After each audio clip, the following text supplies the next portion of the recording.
Hi everyone, welcome back to Mad About Cards and Crafts. I am sharing another 7 Kids Craft Store video using the Make Wave stamp set. Let me show you the products that I'm using. That's the Make Wave set. That's a 7 Kids Craft exclusive. That's from Whimsy Stamps, that red rubber stamp. It's called Lots of Dots. I just couldn't find my packaging. I am going to be using my Karin Brush Marker Pros and some Bristol Smooth cardstock. That is my Perfect Pearls. I'm using 3 Distress ink colors, Mowed Lawn, Peacock Feathers, and Salty Ocean. I'll be doing a little bit of heat embossing using Distress Speckled Egg Embossing Glaze and that Versamark ink. Those are some honeybee stamp sequins, and that's my beautiful tape dispenser. I'm going to be doing a little bit of masking using that washi tape. Those are my Amazon brushes, and as usual, they will be listed, all of the products, in the description box below. I do have some affiliate links. When you click on those affiliate links, I do receive a little bit of a commission. It offsets the cost to me for providing these videos to you, and it does not cost you any extra. So I appreciate you clicking on those and purchasing.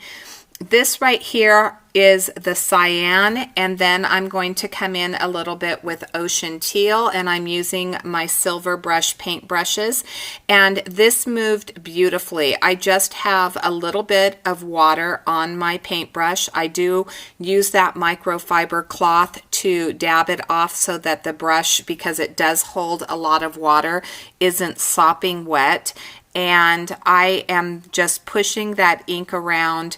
It, like I said, it moves beautifully on this paper. One of the things about the Karin markers that I absolutely appreciate about them is that the cartridges are super full. So when I'm putting down what I think is just a little bit of ink, I actually get a little bit more than I anticipate coming out. So it provides a lot of ink, a lot of color. The vibrancy of these are fantastic so far. I especially love them on the Bristol Smooth. I'm going to try a couple other papers to see how, which ones I like best, but Bristol Smooth was fantastic. Now, I did color her bikini top in that cyan. I'm not doing a whole lot of blending. This right here, I started out with what I thought was going to be a little more purple than it was, because I wanted to do some purple hair with a little bit of pink, but it kind of gets away with me. And like I said, this is probably my second or third attempt. I think it's my third attempt at using the Karin markers, so it's going to take me a little while to get used to the colors and what I'm doing. But I started with a red lilac, and I thought that it was, it was pink, so I came in with another vibrant pink because I figured I'd mix those colors in, and I do add the neon pink, and I do a little bit of blending, and then I decide that I want the bottom to be a little bit more purple, and I don't know that I fully achieved that. I'm not sure. As I said, this is my first, one of my first attempts at using these, so I do need to figure out how the blending works. But I brought in a neon violet, and I think her hair is super pretty. I don't think that I got the contrast per se that I was looking for. I think that that's user error, and I just need to work with these a little bit more, but I do think that her hair is very pretty.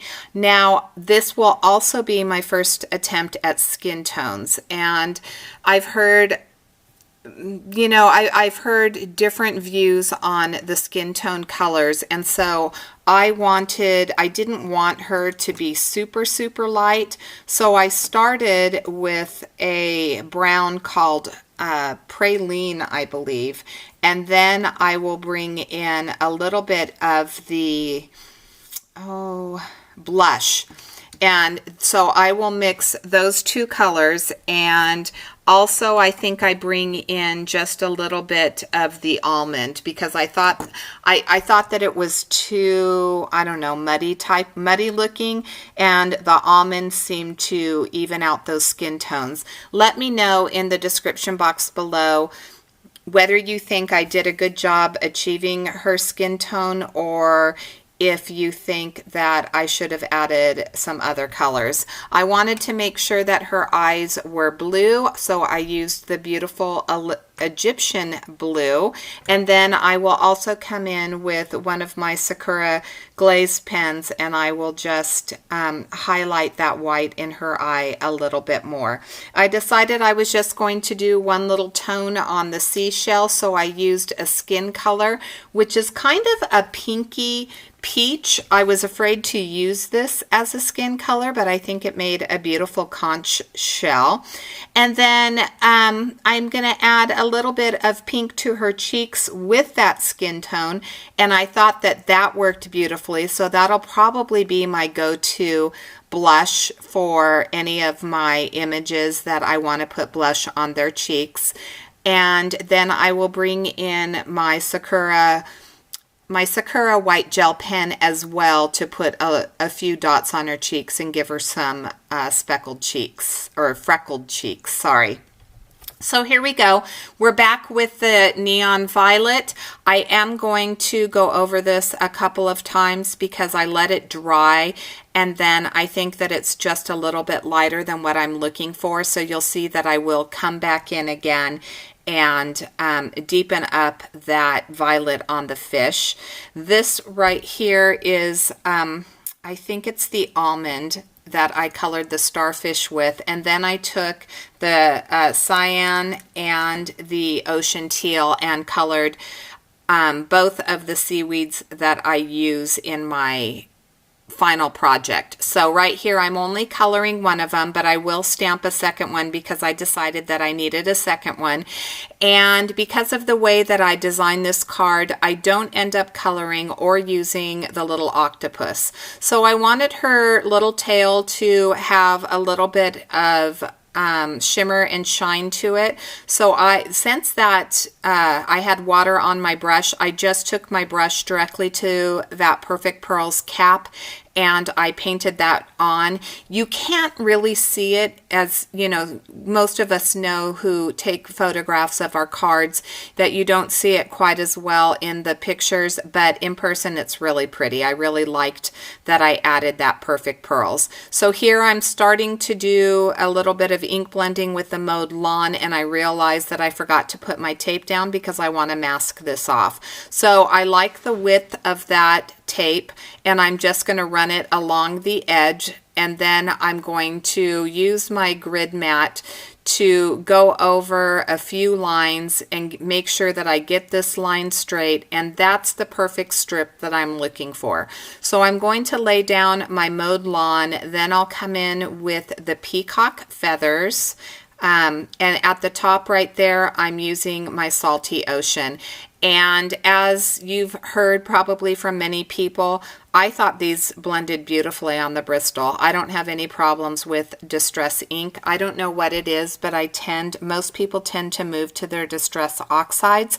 I absolutely love the vibrancy of the Distress inks, and so I reach for those more often than I do my oxides. But I think it's the chalkiness, you know. I like them. It's not that I don't like the oxides, but I think when I'm going, you know, especially using these Karin markers with the vibrant colors, I think that I really wanted the vibrancy in my ocean floor as well. I want to make sure that I dry this off really well because I don't want any of the embossing powder to stick where it shouldn't. I'm just going to use this little stamp thing from years and years ago, and I thought that it would work really well. And what happened is I ended up shifting it when I was pressing it down, and so I didn't get the clear dots, But you'll see in the close-up picture, I actually got a much cooler effect than what I was looking for. So, you know, again, it's one of those happy accidents. I wanted to try these embossing glazes, and I used the speckled egg. And you can't, yeah, the speckled egg, but you can't really see that it's speckled egg. But let me tell you, I love those. Oh my goodness, I think the effect that I got from the glaze with I wouldn't have got that with a clear embossing powder, and it just took on, you know, a really nice texture. It took on a nice shimmer or shine, you know, it's kind of like a plastic. It's cool. Oh my goodness, I'm excited to play with these just a little bit more. So let me know when you look at the close-up, let me know what you think of that glaze over those Distress inks. Now I'm using my art glitter glue to glue my elements on, and I'm doing just a simple design, and then I'll put my little mermaid down, and again I'm going to have a stamping error, and I'm not going to get, I didn't prime my stamp, and then I try to stamp a second time and I get like a shadow effect, and I don't like it. So I will come in with a piece of Nina 80-pound cardstock, and I am going to cut actually a different sentiment. So I started with Make Waves, but I decided, because the Live Like a Mermaid and Seize the Day, that didn't work very well with I was afraid of embossing it over the Distress Embossing Glaze, but when I had to bring in a second piece of paper to cover that up, I decided that I would go with a bigger sentiment. I did mount that onto Nina Solar White 110-pound cardstock. I used my X-Fasten foam tape. I had to think of the word. The foam tape on the back of the panel. The panel with the mermaid was cut down to 4 by 5 1/4. I wanted it, or no, 4 by 5 1/2, because I just wanted to have a little bit of a border on the side of the card. I did stamp my sentiment using Versamark Black Onyx ink, and I'm going to cut it down. So here we go. I thought I already stamped it. Maybe that was my second attempt at Make Waves. So I am going to stamp this. I'll get a beautiful crisp impression. I am going to glue this to my panel, and right here I'm going to cut my finger, and I don't think that it's going to show, but I did something and I cut my finger, and I ended up getting blood on my card, and maybe it's here. I got a little bit of blood on my card when I was trying to put it together, and I didn't realize how much I had cut my finger. You see, I'm trying to not use that hand, and that's what I end up using those sequins for, because I got a little bit of splatter on there and I had to cover it up. So that one on the bottom right, I wiped off my card, cleaned it up, and then I'm going to use these sequins. I will glue these sequins down using the art glitter glue again, and that's going to be my card. I think it's absolutely adorable. This is, as I may have said, the final of 3 stamps from the 7 Kid Craft Store release. That was from May. We do have a hop coming up on July 11th. Actually, that was the June release. We have a hop coming up on July 11th. It's going to be a much smaller hop.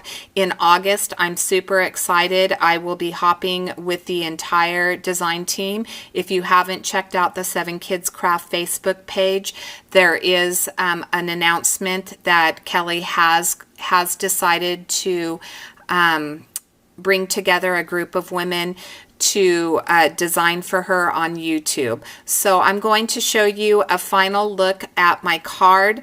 Let me know what you think. Do you love this Little Mermaid set? I think it is so cute. Head on over to 7 Kids Craft. There are 3 stamps, as I said, in this particular collection. If you haven't subscribed, please hit the subscribe button, ring the bell for notifications, leave me a comment, let me know what you think of my card, let me know how you think these Karin markers worked on this particular project.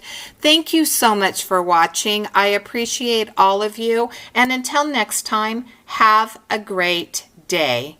Bye.